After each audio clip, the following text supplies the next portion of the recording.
Der er stor uvidenhed om den yderst smitsomme HPV-virus blandt de 18-34-årige. Det viser en undersøgelse lavet af YouGov for NetDoktor. Den mest seksuelt aktive gruppe i samfundet ved for eksempel ikke, at brugen af kondom ikke beskytter mod virusen, som i sjældne tilfælde udvikler forskellige kræftformer hos mænd og kvinder. Og det bekymrer professor og overlæge på gynækologisk afdeling på Skejby Sygehus, Jan Blockjær. Det er lidt trist, at der ikke er flere, der ved, at HPV er en meget smitsom virus, og at man ikke bliver beskyttet ved at bruge kondom.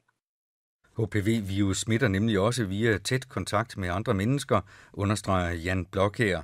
Om den store smittefare, siger han.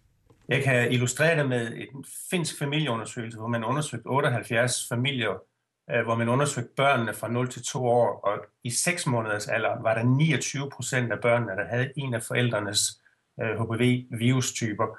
Og det er jo ikke, fordi det har været seksuelt misbrug. Det er simpelthen bare et udtryk for, at virus er så smitsom.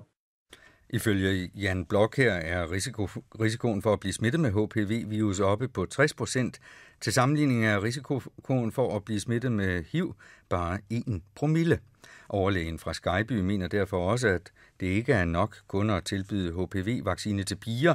Drengene bør have samme tilbud, mener han. Ja, helt klart. Det gør man jo i Østrig og i Schweiz og i Australien, New Zealand og USA, så jeg tror da også, at det på et tidspunkt kommer her.